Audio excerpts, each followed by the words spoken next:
Los scratches nacieron en la Argentina post-dictadura. La democracia, tutelada por los propios dictadores, había decidido perdonar a los militares que habían hecho desaparecer a 30.000 personas y torturado a unas cuantas decenas de miles. Le pasa a las democracias tuteladas. Y era muy duro para los que habían pasado por los centros clandestinos de detención encontrarse con su torturador en la calle, en la panadería, en la tienda, en un parque, en la iglesia. Por violación de los torturadores quedé embarazada y aborté en la cárcel. Sufrí shock eléctricos, colgamientos, submarinos, simulacros de fusilamiento, quemadura con cigarros. Me obligaron a tomar drogas, sufrí violación y acoso sexual con perros, la introducción de ratas vivas por la vagina y todo el cuerpo. Me obligaron a tener relaciones sexuales con mi padre y hermano, que estaban detenidos. También a ver y escuchar las torturas de mi hermano y padre. Me hicieron el teléfono, me pusieron en la parrilla, me hicieron cortes en el estómago. Tenía 25 años. Estuve detenida hasta 1976. No tuve ningún proceso. Y doblaba en una esquina y ahí estaban los asesinos. Los scratches eran la última posibilidad de reclamar justicia allí donde la justicia había dictado una ley de punto final, como ocurrió con la ley de amnistía del 77 en España. En España ha habido pocos scratches. Los medios quisieron hacer conocidos los que se hicieron a políticos del PP que estaban legislando para echar a la gente de sus casas. Esos scratches siempre fueron pacíficos y muy puntuales. En Argentina, la asociación Hijos, como las madres y abuelas de la Plaza de Mayo, era la memoria argentina de los que habían sido borrados de la historia. Los scratches, siempre pacíficos, servían para recordar que esas personas libres, esos torturadores, eran delincuentes legalizados. En España, la Constitución reconoce el derecho a una vivienda digna. ¿Qué haces cuando no se cumple la Constitución? ¿Qué haces cuando los jueces no te escuchan? Los scratches siempre reclaman un derecho que es universal, que vale para todos. No es scratch querer imponer tus privilegios. No es un scratch acosar a alguien para conseguir imponer tus deseos particulares que puedes lograr de otras maneras. A tu expareja la acosas, no le haces un scratch. Tampoco es un scratch acosar a los que te han derrotado limpiamente en las urnas, porque precisamente la existencia de elecciones, de Estado de Derecho, de justicia, de cumplimiento de la Constitución, de atención a los más débiles, es decir, la existencia de democracia, hace innecesarios los scratches. Las derechas extremadas son muy tramposas. En España son los que durante 40 años impidieron la libertad. Y ahora gritan libertad cuando en verdad están gritando devolvedme mis privilegios. Denuncian por delitos de odio a los débiles, cuando el delito de odio nació para lo contrario, para que los fuertes no persiguieran a los débiles. Acosan al vicepresidente del Gobierno de España, a la ministra de Igualdad y a sus 3 hijos pequeños en su casa durante meses. Y dicen que es, para justificarlo, un scratch. Ellas y ellos, de la derecha, que pueden votar, que tienen medios de comunicación, que tienen el Estado de Derecho, que tienen libertad de expresión, libertad de reunión, de circulación y mucho dinero, deciden acosar a miembros de Podemos porque están en el gobierno y les piden que se vayan de su casa. Es decir, están haciendo un acoso para que los miembros de Podemos en el gobierno no tengan derechos. Eso no es un scratch, eso es un abuso. Es ilegal y también es ilegítimo, porque ni es un día ni es pacífico con la vida de una familia. Es un abuso por parte de gente que se sentía impune y que, como ya no lo es, se indigna. Hay gente que cree que el fusilamiento de Federico García Lorca fue un escrache, pero no, fue un asesinato. Aunque los herederos de Franco, los seguidores de Millán Astray, los que hablan con un Dios vengativo del Antiguo Testamento, los que se emocionan con Mussolini y sus patochadas, los que admiran a Hitler, los que odian a las mujeres, los que leen la web de Inda y escuchan la radio de los obispos, los que creen que España les pertenece, están convencidos de que ganar aquella guerra del 36 les permite pensar y hacer cualquier barbaridad. Como si en España, todavía en 2020, se cantara el cara al sol en las escuelas. No es fácil hacer valer la democracia, siempre nos reclama mucho esfuerzo. Y recordad, al fascismo se le para, es verdad, con las leyes, pero también en las calles, porque hay jueces que siguen pensando en franquista. Bienvenidas a la frontera, desobedientes.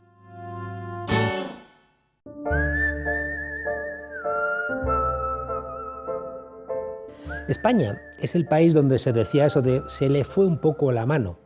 También donde uno de los sketches más celebrados de Martes y 13 era uno sobre una mujer maltratada. Donde una canción de campamento era el preso número 9, que después de haber matado a su pareja y a su amigo desleal, pues lejos de arrepentirse le decía al cura que lo volvería a hacer. Un país que cuando te dan una paliza, el miedo hace que se te quede por dentro.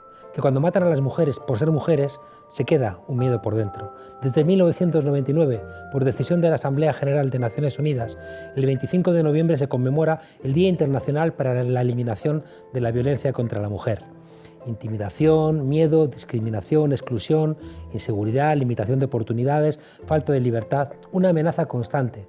Ese es el día a día para terminar con la angustia del 50% de la población mundial.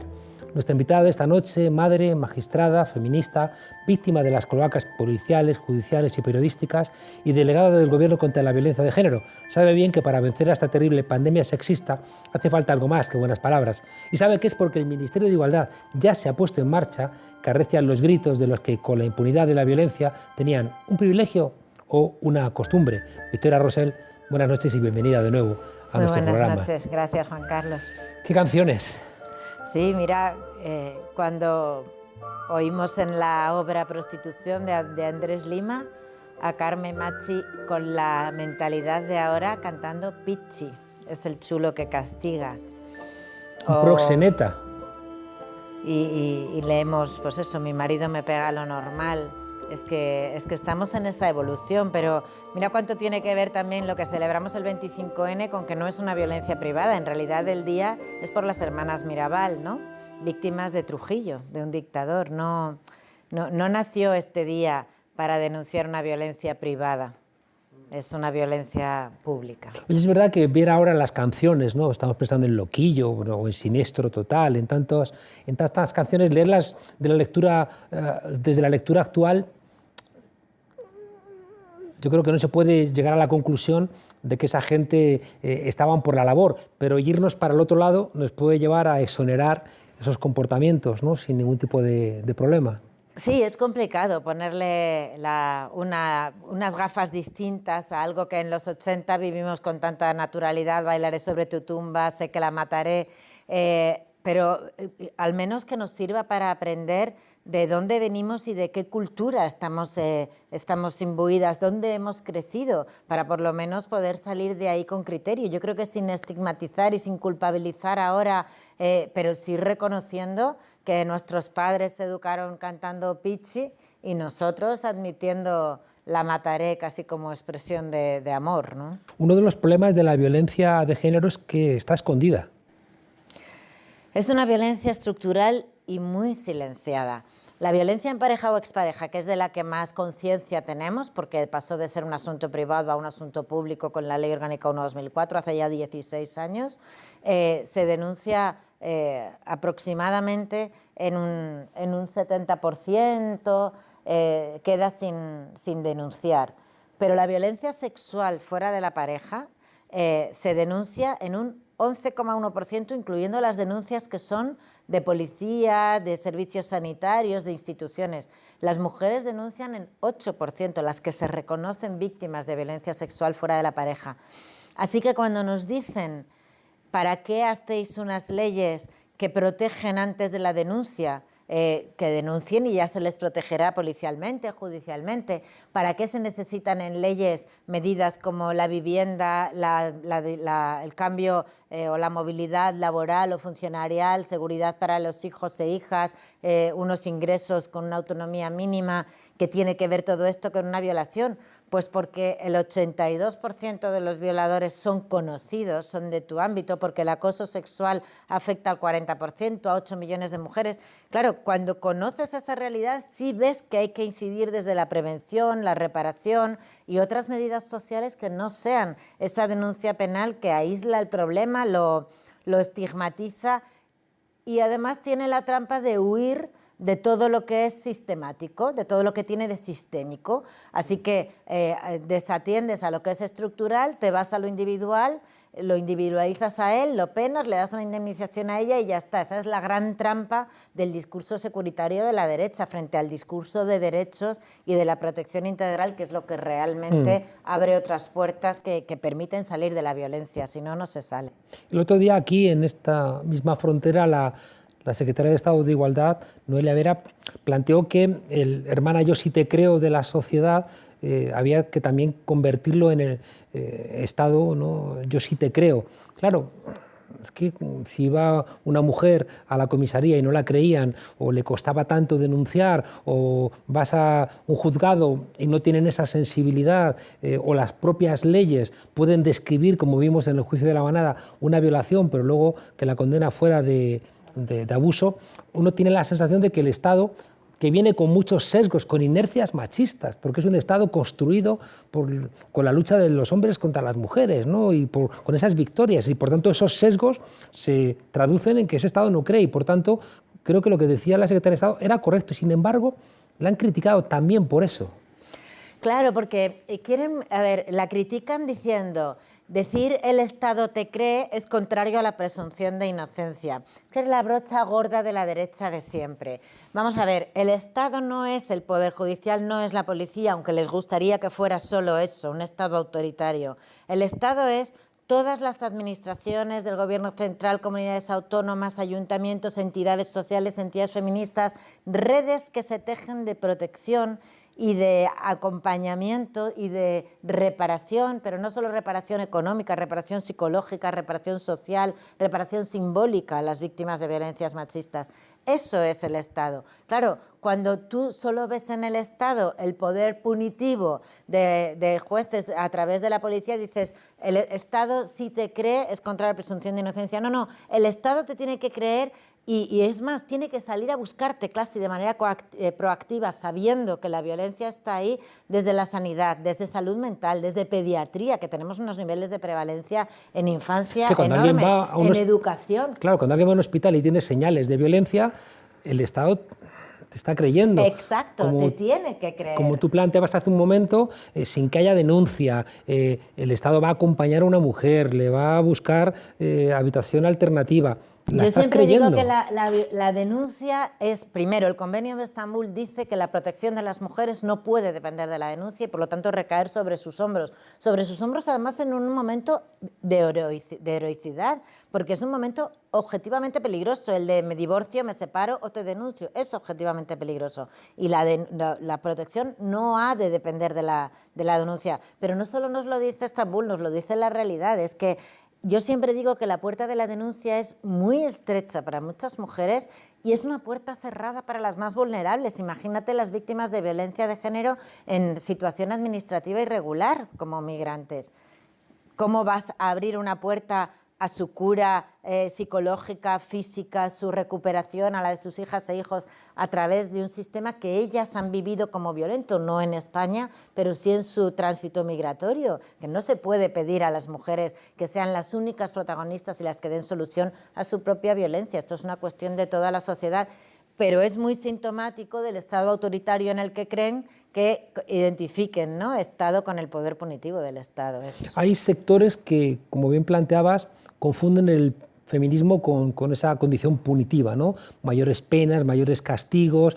¿Qué se puede hacer desde un feminismo progresista para evitar esa deriva? Es quitarle la careta. A mí nos dicen muchísimo en Twitter, si de verdad estuvierais contra las violaciones, estaríais a favor de la prisión permanente revisable. Mira, no.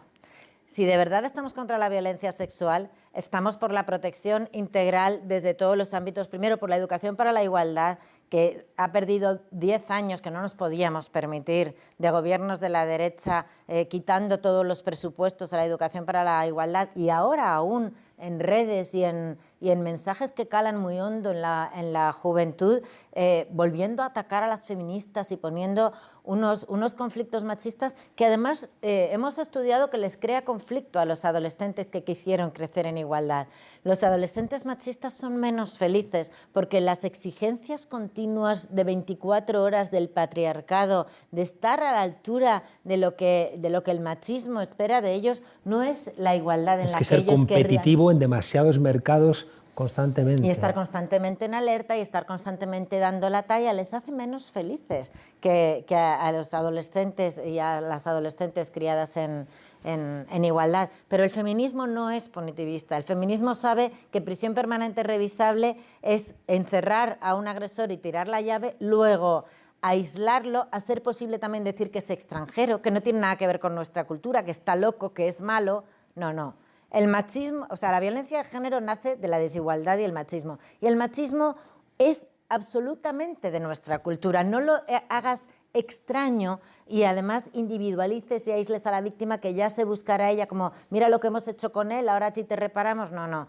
Esto es obviar, insisto, todo lo que tiene de sistema machista. Entonces, claro, si no quieres ver el problema, tu solución siempre va a ser muy parcial y además estigmatizadora y contraria a los derechos humanos. Y el feminismo es derechos humanos para todas las personas. Es decir, que cuando una persona exige incrementar las penas de cárcel, de alguna manera está diciendo esto no tiene nada que ver con nuestra manera de vivir, con nuestra españolidad, esto tiene que ver con esa persona que está deteriorada y por tanto encerrémosla y por favor no miremos a ver si en nuestras canciones, en nuestros comportamientos, en ese se le fue la mano, en los anuncios, en las escuelas, en las leyes, en las lógicas, en la influencia religiosa donde la mujer tiene tan poco espacio, tiene algo que ver con todo esto. Exacto, es que es una idea además de la justicia muy ligada al neoliberalismo, frente a una justicia más relacional que sí atiende a lo que el sistema te golpea también, atiende a las violencias institucionales,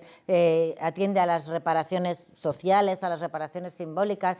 La Corte Iberoamericana de Derechos Humanos tiene más desarrollado que el Tribunal Europeo de Derechos Humanos las reparaciones colectivas y simbólicas. El que a unas mujeres o a unas niñas a las que se ha dañado o que se han quedado sin madre por un acto de machismo, la sociedad las reconozca, las ampare, las proteja, que puedan ir de camino a casa, pasando por casas seguras.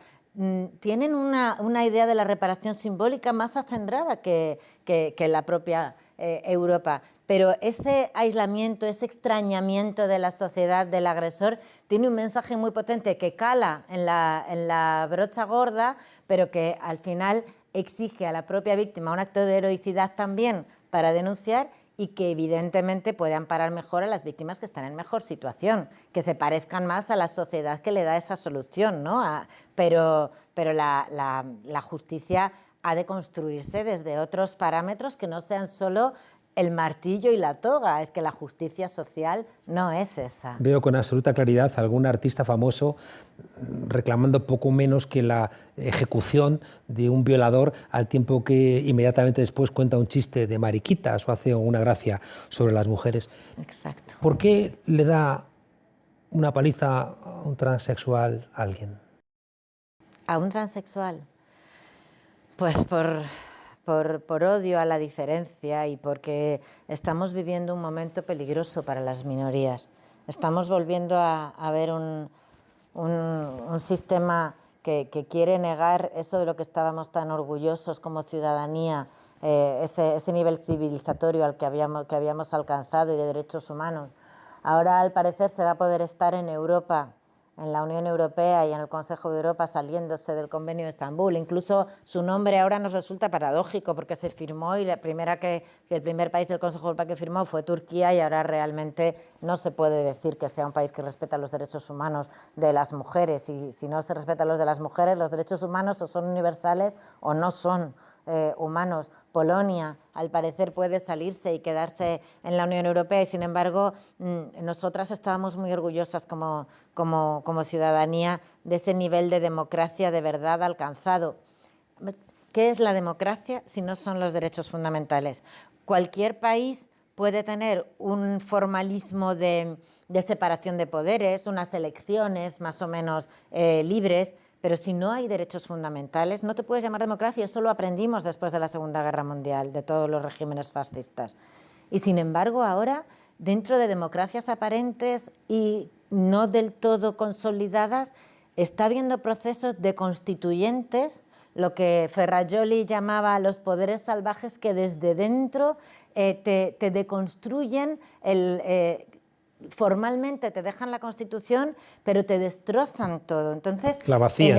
En esos momentos la vacían de lo que es importante, que es garantía de los derechos fundamentales para todos. O defendemos los derechos humanos de todas las interseccionalidades del feminismo, que sabes que son los cruces de factores de mayor discriminación. Género, de clase, de raza, exacto, de edad. De identidad de género, de discapacidad, de migración. Hay una carretera, una autopista de feminismo que va hacia la igualdad, y estas discriminaciones, o lo que llamamos interseccionalidades, porque interseccionan los cruces que se incorporan desde otros sitios, no se incorporan desde tu feminismo blanco, burgués, ilustrado, formado en derecho. Lo que pasa es que estas interseccionalidades nos interpelan sobre nuestros propios privilegios, no solo los de los hombres. Y algunas están, creo que, haciendo un flaco favor al feminismo, situándose demasiado cerca del patriarcado cuando cuestionan algo que nos tiene que interpelar a nosotras también como mujeres. Si no admitimos como mujeres a las mujeres trans, si no admitimos que la violencia contra ellas es violencia machista, estamos un feminismo que se estaba ensanchando en la cuarta ola, lo estamos empequeñeciendo. En ese empequeñecimiento tengo la sensación, lo ha planteado una filósofa como Julia Kristeva, que cuando despreciamos al inmigrante, despreciamos a la persona trans, despreciamos incluso al pobre, estamos de alguna manera proyectando algo que nos produce por un lado atracción, por otro lado nos produce miedo porque son nuestro otro yo, quien podríamos ser, y se mezcla ahí una serie de elementos que descolocan ese orden en el que vives y eso hace que ejerzas ese tipo de violencia, ¿no? Hay una falta de comprensión, sobre todo en determinadas edades, porque yo lo veo en mis alumnos y la libertad que tienen mis alumnos respecto de las cuestiones de género es envidiable, ¿no? Creo que es una cosa de generaciones más mayores que notan que las cuestiones, sobre todo sexuales, se desubican, se descolocan y les genera cierta violencia como una manera de golpearse a sí mismos. Pero fíjate, es que además bebe además de una cultura del meme o de las fake news, a veces impropias de quien hace los planteamientos. O sea, vamos a ver, estamos hablando de, me preguntan a mí como delegada del Gobierno contra la violencia de género, ¿una mujer trans es una mujer? Sí, una mujer trans es una mujer. ¿La violencia que se ejerce contra ellas es violencia machista? Sí. Sí, se está ejerciendo contra una mujer trans.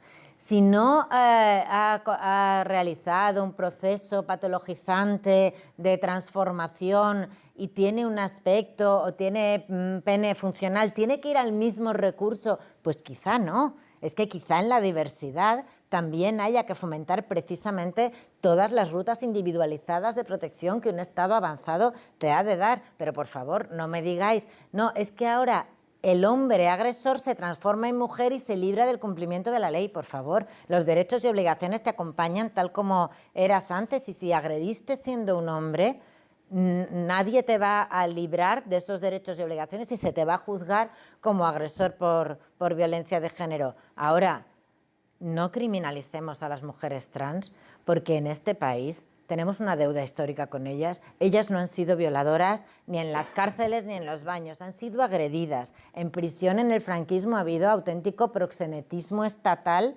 de personas homosexuales, gays, transexuales, bisexuales. Se ha jugado con ellas como carne. Entonces, criminalizarlas como violadores cuando han sido mujeres violadas, también pongamos un poco de criterio en esto. Una vez Mrs. América, y hablando solo de las feministas lesbianas, una de las que apoyaba en ese momento a Nixon y estaban en contra de la enmienda de igualdad de las mujeres, decía, van a entrar en nuestros baños. Cuidado con los discursos actuales, no hayamos avanzado demasiado poco después de 40 años de un feminismo diverso, pero que siempre se ha enfocado a los derechos. Yo creo que la política de defensa de los derechos humanos de las trans no borra a ninguna mujer, dibuja derechos que ellas se merecen, y de verdad que nos estamos dejando un poco llevar por unas políticas muy de brocha gorda, muy propias del patriarcado, del machismo y de la extrema derecha, pero muy impropias de mujeres. Tengo la sensación de que este desencuentro dentro del feminismo tiene lugar en las redes sociales, y cuando una cosa que yo había aprendido del feminismo es que las cosas se hablan, se dialogan. Incluso una cosa que siempre me ha sorprendido era la exigencia desde el feminismo de reglar los debates, porque si no terminabas los debates en los sitios donde había reglas, lo terminabas en el bar, y en el bar gritamos más los hombres y al final entonces no existe realmente esa igualdad de debate. En cambio, creo que al trasladar esta discusión a las redes sociales oigo muchos gritos. ¿Está faltando debate dentro del feminismo? La situación no ayuda, la verdad. Ojalá hubiéramos podido tener más encuentros, porque los encuentros feministas tienen mucho que ver también con el encuentro personal, con el preguntarse, con abrazarse, con tener un lugar donde te acogen. Pero es verdad que donde hay reglas, normas del juego, las mujeres somos más escuchadas, las mujeres queremos y defendemos las normas del juego porque en la selva, en el campo de fútbol, en el bar, donde faltan reglas, se impone la ley del más fuerte, y el más fuerte suele ser un hombre, o quien menos escucha, o quien menos atento está a escuchar y más a hablar de sí mismo o de su manera de ver el mundo, que es la que nos ha imperado durante tantos siglos. Así que sí, desgraciadamente está faltando mucho debate, también hay mucha manipulación detrás de anónimos y detrás de auténticos trolls que se hacen pasar por mujeres, pero incluso entre nosotras no debemos ceder ese espacio. Yo jamás falto al respeto, pero también bloqueo con relativa facilidad a quienes faltan al respeto, a mí o a otras compañeras, porque no es propio de nosotras. Es verdad que deberíamos haber tenido más debate, yo creo, ¿eh? La sociedad debía haberse familiarizado antes con la realidad trans, que es una realidad ante la que puedes cerrar los ojos o asumirla y compensar los derechos humanos que históricamente se les han negado. Pero también es nuestra responsabilidad, no de las trans, hacer esto, porque si no, ellas ponen la cara y se la están partiendo. ¿Has visto la serie de La Veneno? No la he visto. Es que yo voy con cierto retraso respecto de todo mi entorno con las series. Seguramente va a ayudar mucho. Seguramente va a ayudar porque expresa ese sufrimiento, ¿no? Expresa ese dolor. Pero fíjate, no hace falta llegar. Es que en cualquier serie, yo estaba viendo hasta hace nada Antidisturbios, es que en cualquier serie española donde veas cómo se manejan los espacios de poder y los de no poder y los de discriminación y los de marginación, te está pintando el lugar que realmente ocupamos las mujeres. Y sí, tengo muchas ganas de ver, pero también vi una en inglés, Transparent, que tenía un título muy ambivalente, de trans y padre, y transparente, que es una transición tardía de un padre de familia que se separa, que era de una ternura y de una apertura de ojos, quizá con menos, no sé, con menos espectáculo que la Veneno, pero sí, tengo muchas ganas de verla. Nos hemos comido el tiempo, pero quiero hacerte dos preguntas. Una es, la macroencuesta de violencia contra la mujer de 2019 dice que 1 de cada 2 mujeres residentes en España ha sufrido violencia en su vida en algún momento. 1 de cada 2. Cualquier tipo de violencia en cualquier momento de su vida, más de 1 de cada 2, el 57,3%. Más de 11 millones de mujeres. Cifra de las mayores de 16 años residentes en España. Aterradora. Sí, porque por eso decimos que es una violencia estructural, por la prevalencia de violencia y sobre todo por lo cotidiano de las violencias. Las mujeres mayores en estas encuestas no revelan tanta violencia sexual, no revelan violencia económica, no revelan violencia psicológica, revelan violencia física, porque para ellas la sexual las criaron diciendo que era un deber marital, que era parte del matrimonio. Estuviera él como estuviera, a las horas que estuviera. La económica, la dependencia económica, el hacerles pagar, el hacerles ahorrar en lo suyo, pero él poder gastar en lo, ¿no? El decir ante un regalo, esto vale más que tu madre. ¿Esto nos parece un escándalo o son frases que nos recuerdan a algo que sí nos hemos criado en ello? Entonces, las mujeres mayores han sufrido esta violencia, la verbalizan y la reconocen menos. Las jóvenes al menos la están reconociendo muchísimo más. Porque claro, hoy encima hay que oír a una señora de Vox diciendo más dinero invertimos en violencia, más violencia hay. No, no, más violencia se verbaliza, más porque se conciencia, porque sale a la luz, porque es una violencia oculta, porque la base del iceberg es mucho más ancha que esa punta de 41 asesinadas este año. Así que sí, la prevalencia es esa y creo que todas hemos sufrido varias violencias machistas a lo largo de nuestra vida. Algunas hemos sufrido más violencias sexuales, otras más violencia de pareja, pero ese es el escenario. ¿Dónde se cruza la ley de solo sí es sí, la ley de presupuestos y la ley de reforma de la educación, la ley CELA? Pues la de la educación es absolutamente imprescindible, no solo para educar a nuestros hijos e hijas en igualdad y tener un futuro sin violencia de género, porque como la violencia es el precipitado más cruel de la desigualdad, si educas en igualdad y previenes la desigualdad y pones los medios, estás haciendo prevención de violencia de género. Además, los presupuestos generales del Estado son lo que decíamos las feministas en las calles, de menos lacitos y más dineritos. Los minutos de silencio acompañados de recortes han sido una constante durante unos años de gobierno de las derechas y ha habido claros retrocesos y los hay en el sistema comunicativo, en el mediático. Sigue habiendo titulares impropios del año en el que estamos, ¿no? De una mujer pierde la oreja tras ser mordida. ¿Cómo que pierde la oreja? ¿Cómo que pierde? Quiere decir que realmente y hay cuestiones, pero fíjate, todo esto en la ley de solo sí es curioso porque ese es el lema de la parte penal de la ley, del que hace referencia al consentimiento y a ese abuso, esa condena por abuso con un voto particular absolutorio de la Audiencia Provincial de Navarra, que se convirtió en violación cuando llegó al Tribunal Supremo por intimidación ambiental, y que te dice, esa mujer de 20 años con 5 agresores en un portal sufrió una intimidación ambiental y fue una violación. La sentencia del Supremo, resumida en 5 palabras, la dijeron las feministas antes, no es abuso, es violación. Pero después tenemos a la manada de Manresa, que es una niña inconsciente bajo sumisión química, drogas, alcohol, sufre varias penetraciones y felaciones. Y esta niña no solo dijo no, es que no podía ni decir no ni decir sí. Solo su sí habría sido un consentimiento. Y el abuso el de la sumisión química, es también una agresión.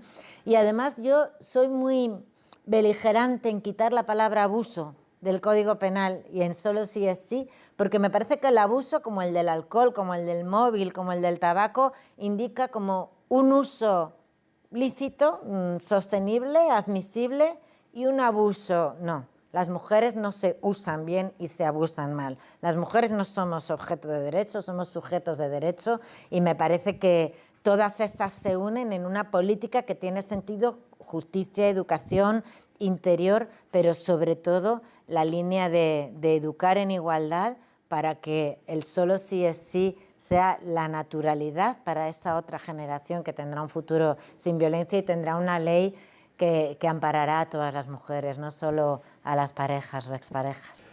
Ay, cuántas ganas tienen de leer mal las cosas que dice la ministra, sumisión química, y algunos quieren leer castración química para intentar buscar errores en las respuestas. Mañana, 25N, Día Mundial contra la Violencia de Género. ¿Algún mensaje esperanzador?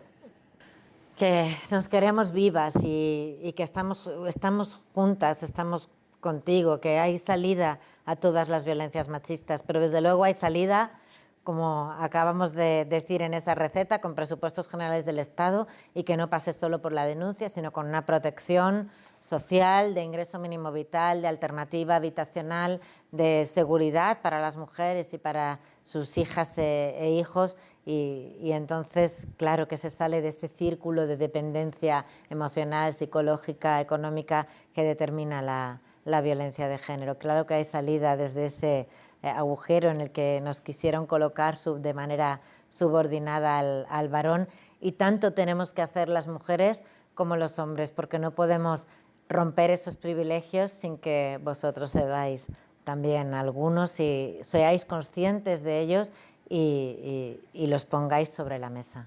Cuesta, está metido en una manera de pensar y de leer el mundo y es muy bueno que nos lo recordéis constantemente. Victoria Rosell, delegada del Gobierno contra la violencia de género, muchas gracias por estar aquí en esta frontera y por la pelea que mantenéis en un ministerio que seguramente cuando está tan perseguido es porque estáis rompiendo estructuras que llevaban mucho tiempo consolidadas. Muchas gracias. Gracias, Juan Carlos.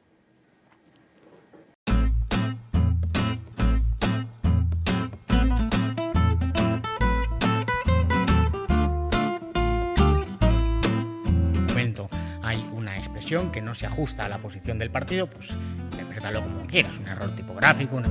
One. Two. Three. Four. Five. Es impepinable.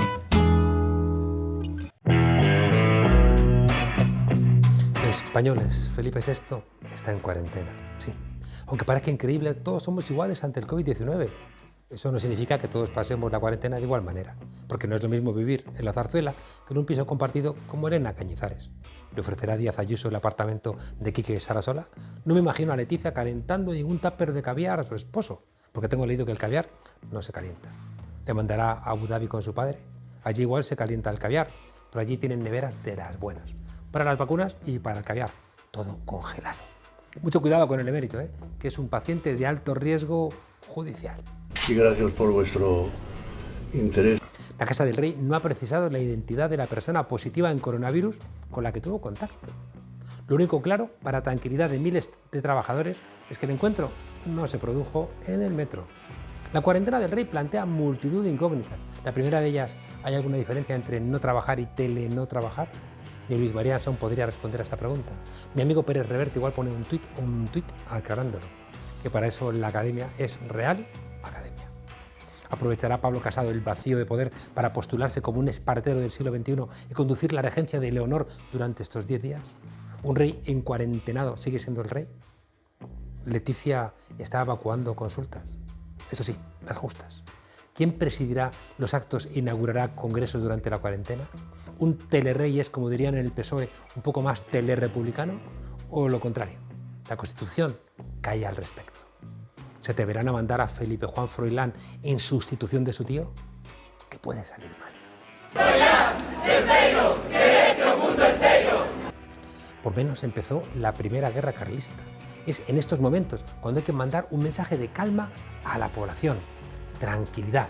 Da igual que el rey esté confinado en su habitación o que se haya ido a Botsuana a cazar a la madre de Bambi. Ah, no, que era la madre de Dumbo. Bueno, da lo mismo, a pegar tiros a animales más o menos grandes. Que no cunda el pánico, ni la universalidad de la vacuna contra la COVID-19, ni la reconstrucción de este país dependen de la PCR del rey. Tampoco acabará con la pobreza, ni con las colas del hambre, ni con el rastrillo siquiera de solidaridad de la infanta Pilar. La monarquía en España hace mucho tiempo que está en cuarentena y el país sale adelante. La cuarentena de años del franquismo y la cuarentena de los 40 años de convalecencia, finictados en ese viaje sorpresa a Abu Dhabi. El virus de la corrupción ha puesto en evidencia la fragilidad democrática de los Borbones. Y cuidado, contra este mal no hay lejía ni remdesivir que valga. Y menos la vacuna Sputnik, aunque sea gratis, que luego te meten un microchip soviético. Menudos cabrones. La vacuna que funciona contra el mal monarchicus viene en una urna de cristal. Además a temperatura ambiente. ¿Sabéis cómo se llama? Referéndum. Hasta mañana, desobedientes.